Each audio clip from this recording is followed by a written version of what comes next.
Education Minister Dharmendra Pradhan's resignation is a huge step in rebuilding our education system. It's a symbolic step because he was a symbol, but it is still a big step. And I want to congratulate every single student, every single youngster who came out on the streets and fought for democracy, fought for the future of this country, and defended the Constitution. I'm proud of you. Well done. It's also a signal to other parts of society, farmers, laborers, poor people, anybody who this regime is attacking and oppressing. There is wisdom and courage in standing up. Daro mat, let's get rid of this regime that is attacking India, destroying our constitution, capturing all our institutions. Let me remind the government, there is still 2 demands outstanding.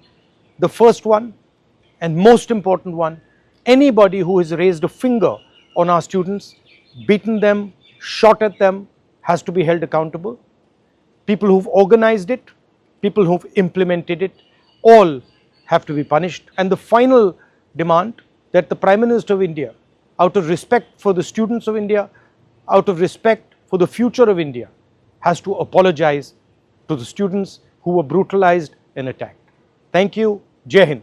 Student लगातार protest कर रहे थे अपनी मांगों को लेकर, चाहे वो जंतर मंतर हो या फिर बिहार की पटना। नहीं, देखिए, बच्चों ने, यंग जनरेशन ने देश के हर कोने में जंतर मंतर बना लिया। सरकार अहंकार के आवरण में, क्या लगता था एक संजीदा निर्णय लेने में, अहंकार में डूबे पड़े थे। क्या क्या नहीं प्लांट करवा रहे थे। कभी फलाना एंटी नेशनल है, ये विपक्ष की साजिश है, फलाना साहब की फंडिंग है। क्या ये उचित था? आप अपने जो भविष्य के निर्माता हैं उन पे शक कर रहे थे। आज तो वही हुआ कि उनके जज्बे के समक्ष आपको झुकना पड़ा। अगर आपने ये पहले किया होता तो इस प्रकार की जो छवियां पूरे देश के बारे में पूरी दुनिया में देखी गई है वो ना होता ना। अब इससे एक ही प्रेरणा लेनी चाहिए माननीय प्रधानमंत्री जी को कि देखिए, आपका दुश्मन आपका विपक्ष नहीं है, आपका एरोगेंस आपका सबसे बड़ा दुश्मन है। वही सबसे ज्यादा नुकसान पहुंचाता है। ये हर व्यक्ति, हर संगठन पे ये बात लागू होती है। और मैं, जिनको हम जेन जी कहते हैं आज की शब्दावली में, जिनके बारे में लोग कहते थे कि ये रील वाली जनरेशन है, उन्होंने रील और रियल के बीच के फासले को खत्म कर दिया। जिंदाबाद। सर देखिए, फास्ट ट्रैक वगैरह तो वो डाइग्रेस करने के लिए बोल रहे थे। दिल्ली हाईकोर्ट में ऑलरेडी प्रोविजन, इस पर काम शुरू हो चुका है। महत्वपूर्ण ये है कि हम उठा रहे थे, लेकिन हमें ताकत कौन दे रहा था? वही जनरेशन, वही बच्चे, जिनमें से कुछ का मैं शिक्षक भी हूं, वो ताकत दे रहे थे। और ये जब ताकत आपको मिलती है ना, तो सदन हो या सड़क हो, आप उस ताकत का बेजा इस्तेमाल ना हो ये भी कोशिश करते हैं और एक सकारात्मक पहल की ओर आगे बढ़ते हैं। मनोज एक प्रोफेसर भी है सर, क्या लगता है कि इस्तीफा ही समाधान था या फिर इस पे कड़े कानून या फिर एजुकेशन सिस्टम को बेहतर कानून की कमी थी। 24 में भी हुआ था ना। असल में दिक्कत क्या है ना, मैं आज के अवसर पे ये नहीं कहना, मैं लिख चुका हूं इस पे। इस सरकार के अंदर पारदर्शिता का घोर अभाव है। ओपेसिटी इनका आभूषण है। ऐसे नहीं चला करता। कोई भी हो, प्रधानमंत्री जी को यह समझना होगा कि चुनाव जीत लेना एकमात्र मानदंड नहीं होता है। 2 चुनाव के बीच में लोगों की चिंताएं और चिंताओं के प्रति अगर आप सजग और संवेदनशील नहीं है तो क्या ही कहूं। देखिए, जिस तरीके से लाठी चार्ज होने के बाद यंग बच्चों को, 16 साल के बच्चे थे, 15 साल के बच्चे थे, ये कहा गया कि हमारे देश के खिलाफ काम हो रहा है, एंटी नेशनल्स हैं।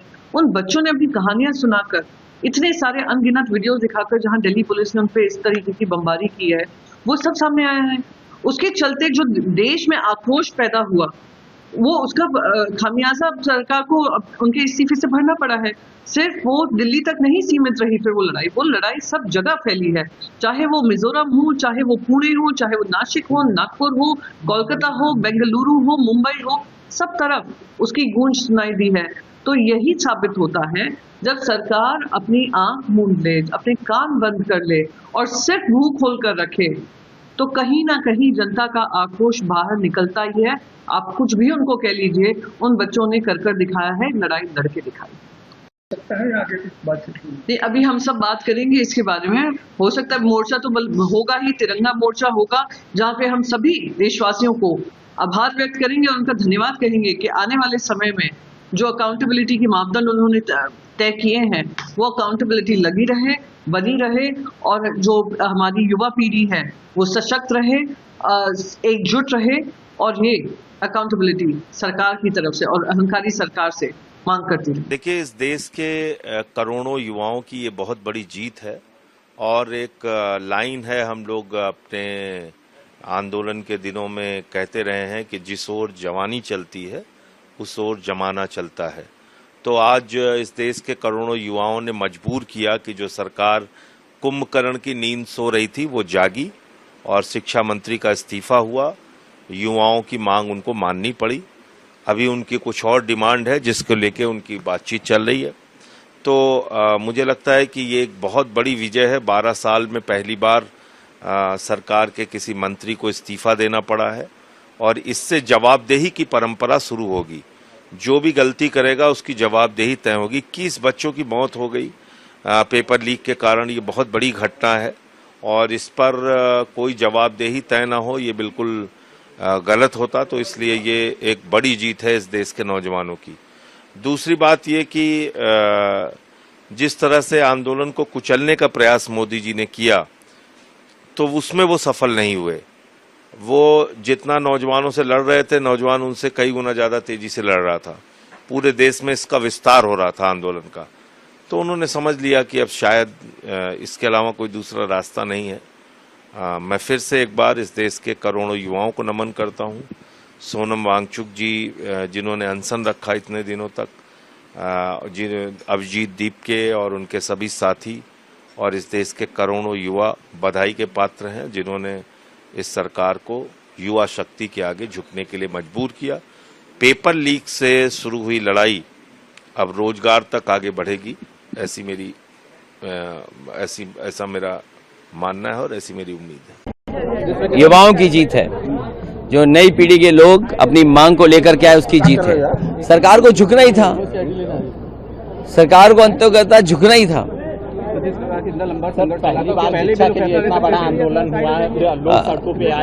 भविष्य में सरकारें वो बने जो शिक्षा और परीक्षा और भविष्य नौजवानों का सुधारें। मेरी प्रतिक्रिया इस पे ये है कि धर्मेंद्र प्रधान जी ने अपना इस्तीफा भेज नहीं दिया है। देश के बच्चों ने, देश के छात्रों ने धर्मेंद्र प्रधान जी से इस्तीफा ले लिया है।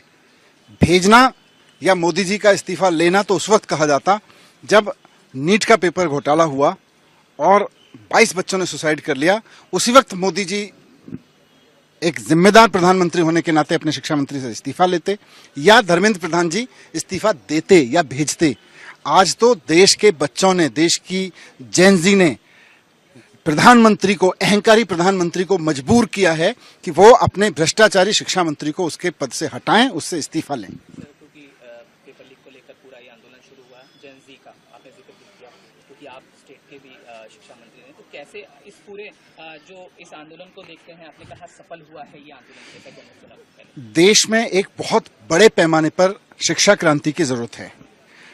पेपर लीक घोटाले से मुक्ति, पेपर लीक माफिया से मुक्ति उसका पहला कदम था, जिसको इस देश के जेनजीज ने 4 कदम आगे उठा के, लाठी खा के, अहंकार को झेल के, बारिश में, उमस में आंदोलन करके जीता है। ये पहली जंग जीती है, लेकिन शिक्षा सुधार का आंदोलन इससे जन्म लेगा। मैं समझता हूं कि आज से 5-10 साल बाद जब भारत में बड़े बड़े शिक्षा क्रांति के काम हो रहे होंगे, बड़े बड़े एजुकेशन रिफॉर्म हो रहे होंगे, सारी दुनिया से आगे भारत निकल रहा होगा 10 साल में एजुकेशन में, उस वक्त इस आंदोलन को एक नींव के पत्थर के रूप में देखा जाएगा। जो उन्होंने लेटर लिखा था रिजिग्नेशन में, उसमें उन्होंने ये जिक्र किया कि उन्होंने अपने कर्तव्यों से कभी मुंह नहीं मोड़ा, और तमाम बातें भी। नीट का पेपर ईमानदारी से कराना धर्मेंद्र प्रधान जी की जिम्मेदारी थी। CUET का पेपर, CBSE का पेपर ईमानदारी से कराना धर्मेंद्र प्रधान जी की जिम्मेदारी थी। National testing agency Dharmendra Pradhan जी ने बनाई थी ताकि देश में पेपर ईमानदारी से हो सकें। सारे के सारे पेपर लीक हो रहे हैं, तो धर्मेंद्र प्रधान जी को तो नैतिकता के कारण इस्तीफा दे देना चाहिए था, अगर उन्होंने भ्रष्टाचार नहीं भी किया था। Yes, so I'm very, very happy for many reasons, but the main reason is that I believe today, the 25th of July 2026, is the day that the people of our country have started claiming their country back from those who have tried to destroy the Constitution, from those who have tried everything to oppress and suppress the voice of our people. I believe that this is a victory for the youth of India. I am so proud of each one of them who has gone and stood there. They have done it exactly in the way that Mahatma Gandhi taught us. They have done it non-violently. Pellet guns were fired at them. Tear gas was fired at them. They were beaten with lathis. They had injuries, serious injuries, but they did not bend. The government had to bend to their will. And that is a lesson for every ruler of this country from now to forever. You have to listen to the will of the people. In this country, this is a democracy. The will of the people is paramount. There is nothing above it. No human being, no single leader, no dictator, no force can stop the will of the Indian people. Today this has been proved by our students, by our young people. And they have stood there regardless, everywhere, not just in Delhi, across India. They have not cared about any political party, anybody who is trying to make politics out of it, anything. They have not cared. They have stood for what they believed was right. They have fought for what they believed was right. And this is their victory. I give them my compliments. We in the Congress party have tried our best to support them in the strongest way possible. Rahul Gandhi ji has been talking about this issue of paper leaks and exams for a long time. For a long time. I think it's been over 2 or 3 years that he has been raising this issue. So I think that I want to compliment him as well, because he has raised this issue and he has got the rest of us in the party, the NSUI, the Youth Congress, to not only support the students but to create a movement all across the country for the rights of students, for the reform of our education system. So now I think this is the beginning, but I am really, really happy. I got a little bit emotional when I heard this news, because many times in these last 10 or 12 years I have thought to myself, when are our young people going to wake up? Look what is being done to our country. RSS is filling the entire educational system. Every post, every vice chancellor, the ideology of our forefathers has been broken down. Force is being used against young people, against anybody who raises their voice and protest. So today I'm a very happy person, because the youth of our country has spoken and nobody can ever dare to silence their voice.